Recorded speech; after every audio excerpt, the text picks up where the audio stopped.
Hey everyone, and welcome to my channel. Today I want to do my February reading update where we go through all of the books that I have finished in the month of February. And before we do individual book reviews, I will go through a few stats very quickly. So I hope you enjoy watching this. Because I had to film my March TBR quite early this month or last month, I wanted to quickly check back in with that. I had 9 books on my February TBR, which was a little bit unhinged, but I did manage to start and finish 7 of those books.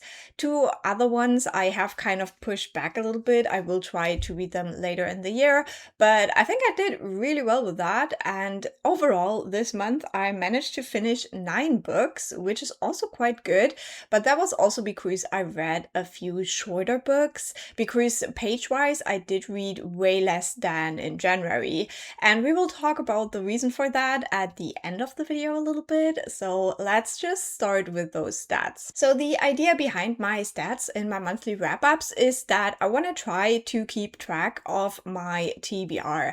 I like to have a very small TBR. Now ideally I would like to stay under 20. So far it's not looking that way, but yeah, I just need to keep track of it. I do not want it to get out of hand again. Last year I did this whole thing where I read all of the very old books on my TBR, so everything I have on there right now has been purchased in 2025 or 2026, so it's all new and fresh and exciting, and I want to keep it that way. So let's look at those numbers. At the beginning of the year I had 23 books on my TBR. Then it was my birthday, I acquired a few books, there was a Libro FM sale, which is always a little bit dangerous for me. And so, yeah, the TBR grew. And at the beginning of February, we were at 35 books. Now, the question is, could we keep it at that number? So I already told you I have finished reading 9 books in February. Then for bought or received books, I have 8, so quite a high number. I did get quite a few books in February. For borrowed books, I got 5, which is also quite a high number. However, I did not end up reading all of these, and I returned 2 of them unread to the library again. And then last but not least, I had 1 reread in February, so that didn't technically take a book off my TBR. And if we take all of this together, 9 books read, 8 books hauled, 5 books borrowed, 2 returned unread, and 1 reread, we have added 3 books to the TBR right now. So at this moment in time, my TBR is actually at 38, which is nowhere close to 20 or under. And I know that. I feel like the beginning of the year is not super great with reducing that TBR number, because I do have a couple of projects where I do need to reread books, but it will get better. I'm very confident that later on this year we will get to actually reduce that number again. For now, it's 38. We're still under 40.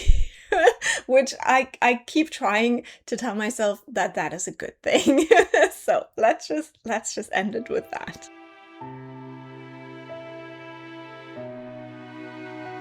And now that we have looked at the stats, we can go into the individual book reviews.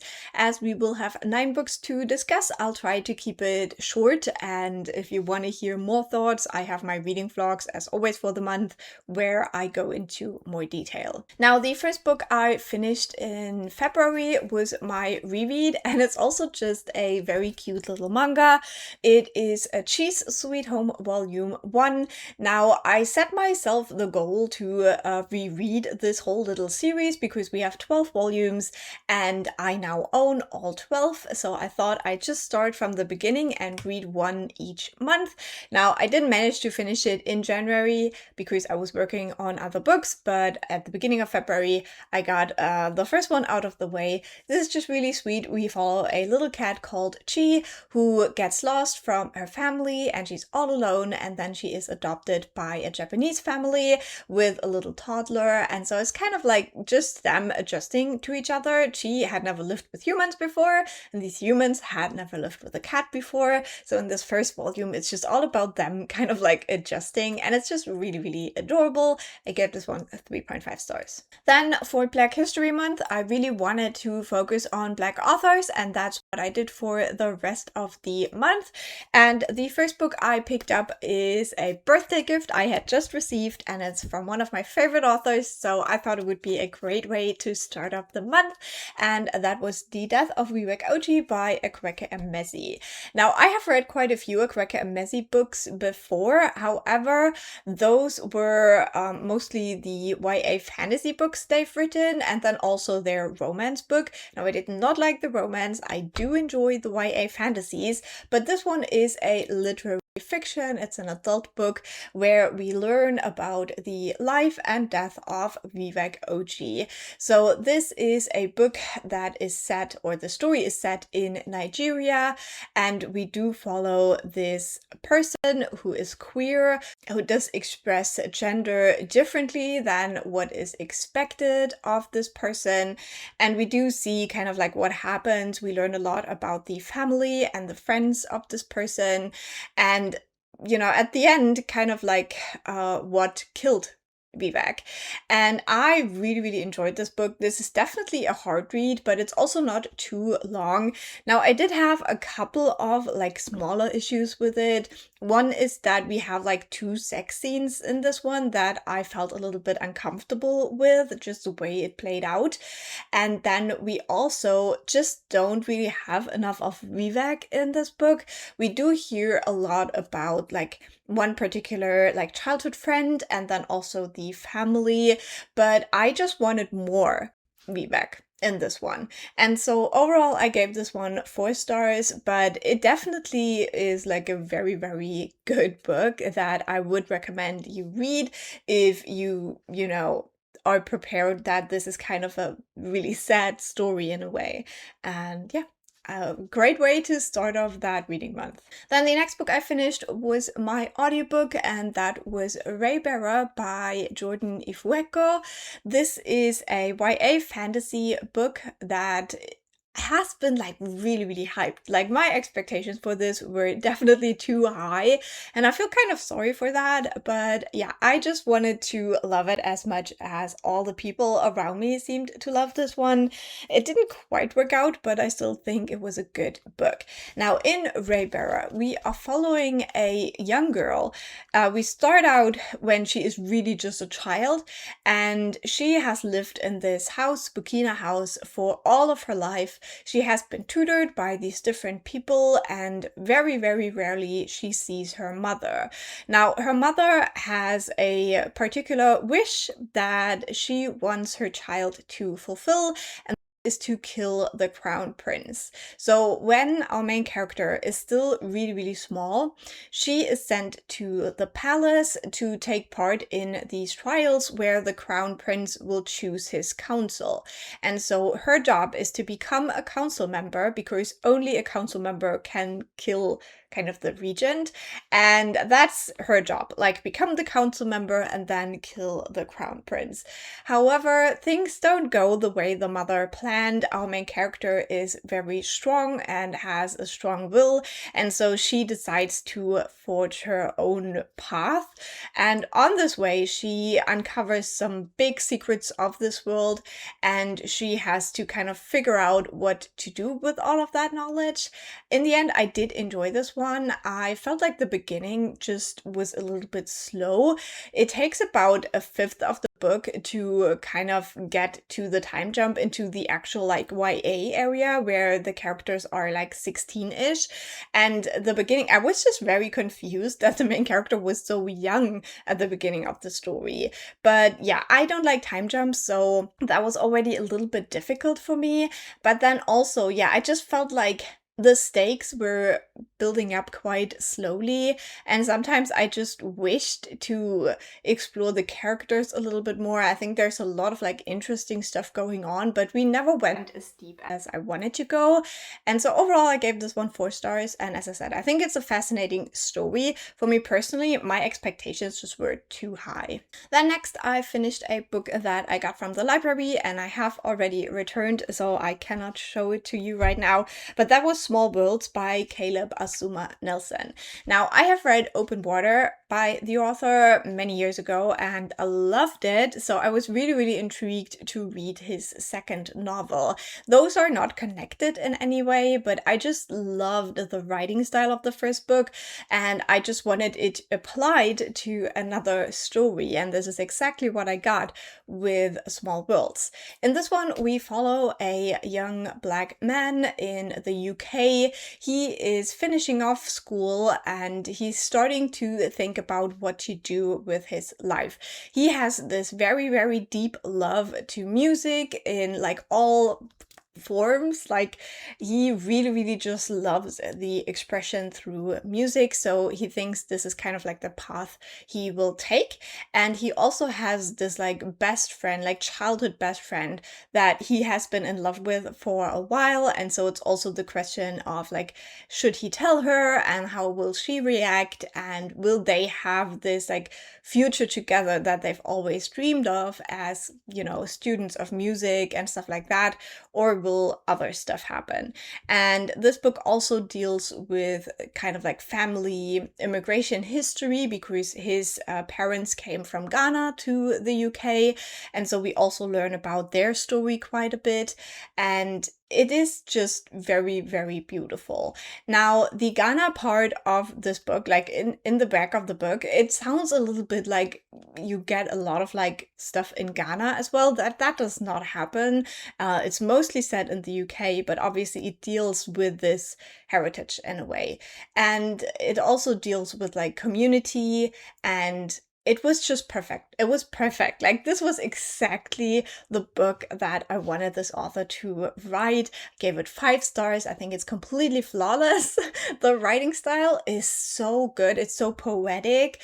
He uses a lot of repetition to bring certain points across, but I very much enjoyed that. And yeah, I love this book and I would highly recommend you read it. The next kind of book that I finished, I would call an audio production. It was Brokedown Prophets by S.A. Cosby. I started reading S.A. Cosby last year and really fell in love with his storytelling, the way that he mixes kind of thriller crime stories with really, really intriguing main characters, with great themes, and then also just with a lot of violence that feels quite realistic for what's going on. So S.A. Cosby, I am obsessed and I will definitely read more. Brokedown Prophets is this audio production that currently I think you can only listen to on Audible, which I have cancelled, but before I did that, the last thing I wanted to do is to listen to this one. And so in this story, because it isn't really a book, but in this story we follow 3 characters who have this scheme of basically they're luring business people with a woman who's pretending to be a prostitute, and when she's alone with him, her 2 like guys who are working with her jump out of the closet, rob the guy, and then they run. But they do that with someone they shouldn't mess with, and they in self-defense kill that person and then realize that he was carrying a lot of money, but it was mob money. So now they're on the run and they're trying to get away, and they're hunted by this like very crazy, I don't know, Russian or whatever he was guy. It wasn't quite clear to me like where he was from originally, but he's like obsessed with like hip hop. And at the beginning it was really, really funny. Now, I said in my vlog that if you enjoyed Anora, I think the movie is called, then I think you will enjoy this audio production. It did have deeper themes, and that is what I enjoy about S.A. Cosby's writing, is that it's not just thrilling, it does explore stuff as well, but it was also just like a fun ride if you enjoy violence. So I had a good time with this one. I gave it 4 stars. Then the next book I finished was a very tiny one, but still the text in this one was so small. Like, I hate it when books have tiny font, but it's Giovanni's Room by James Baldwin. I bought this book last year when I visited Paris because, yeah, I went to that one bookstore everyone goes to, and I bought the one book that everyone seems to buy there. Doesn't matter. I enjoyed this book quite a bit. It was an interesting experience reading this one. I hope to do a vlog project soon where I really talked deeply about this. So yeah, it's been a while now. My thoughts are not quite as fresh anymore. But this is a book where we follow a American dude. He's white. His name is David, and it's the 1950s in Paris. He seems to be running away from himself a little bit, and he has a woman he proposed to in a way. They have quite a complicated relationship with each other, and she has kind of run away to Spain for now. And so he's in Paris alone, and he meets this other man, Giovanni, who is an Italian, at a bar, and they immediately have like this very strong connection, and this turns into a love affair very quickly.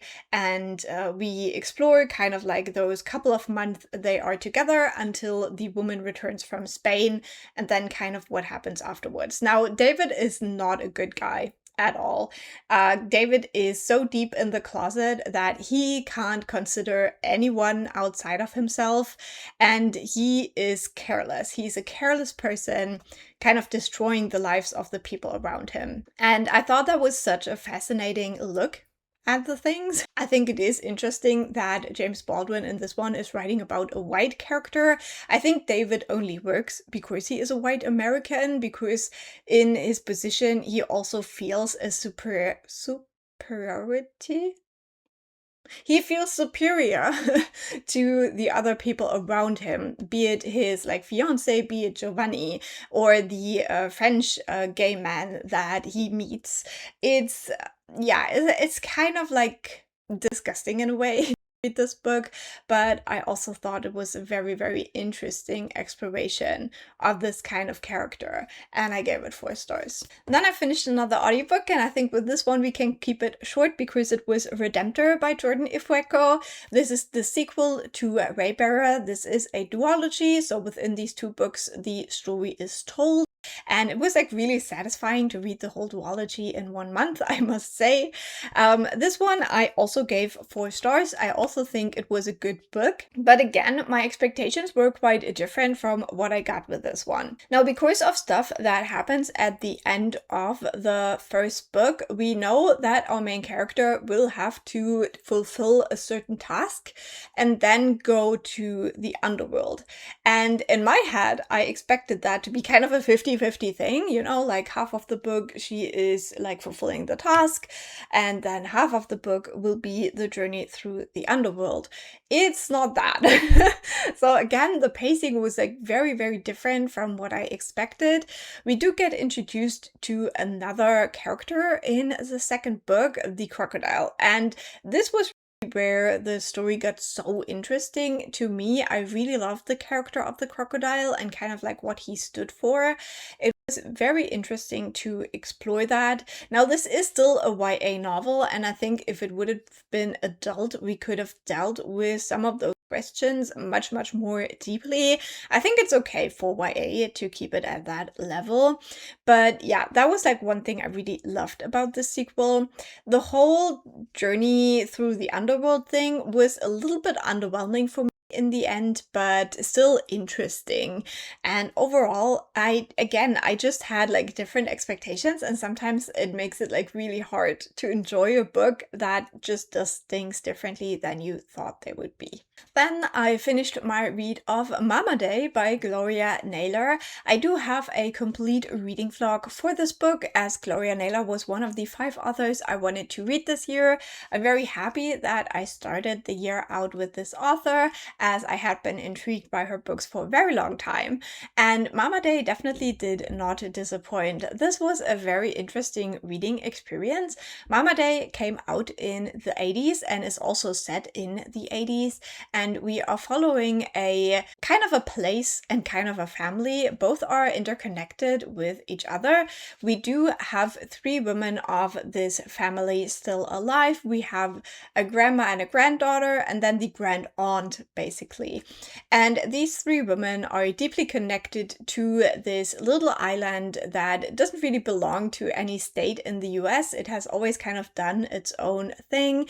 And while the 2 older women, the 2 sisters, are still on the island, the granddaughter slash niece has moved to New York City to find her fortune there. Now, at the beginning of the book, it was like very hard for me to place what this book is actually doing, because on the one hand, we have kind of like this Sex and the City feeling of like this young woman who is very intelligent, who's very driven, who's trying to make her way in the world, but it's like also hard because she can't really find a job and all of the men she's dating are kind of duds.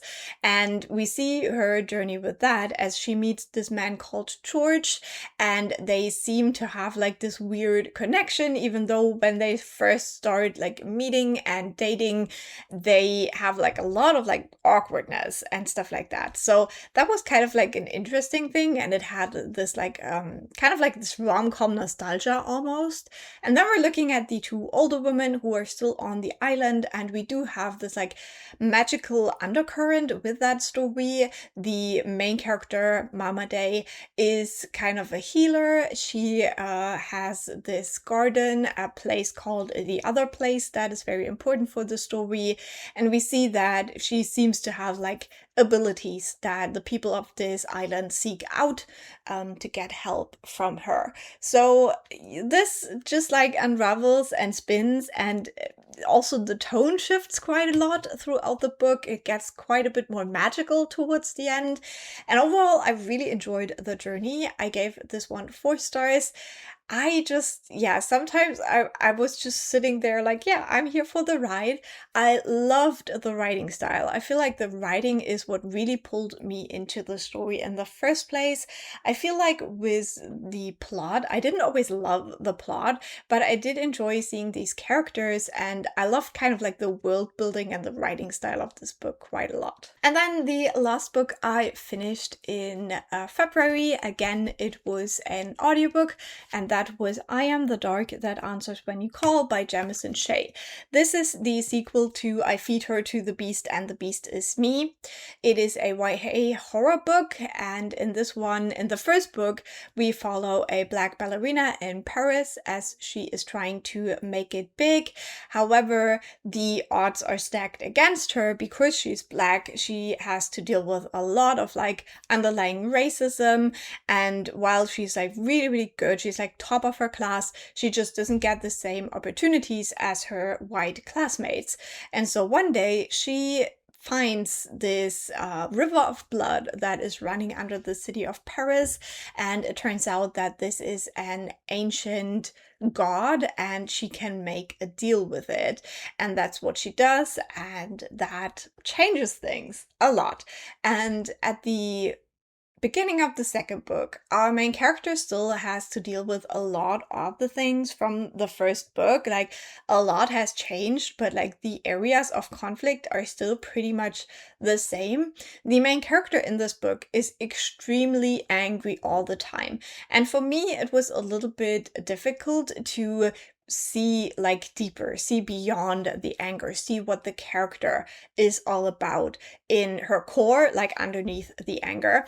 And that's a thing that I struggled with a little bit, that I wanted her to find more than her anger. And I think the second book did a good job of portraying that journey, of showing that she can get through that and kind of get out of that shell of anger. And yeah, there was a lot to like. There were some things that I wish would have been a little bit different, especially with the theme of the parents. We do have this theme of like abandonment for children. It's not only the main character, there's a little bit more to that. And so, yeah, I would have liked to see a little bit more exploration of that to like really get this theme, get it the attention that it needs in the book.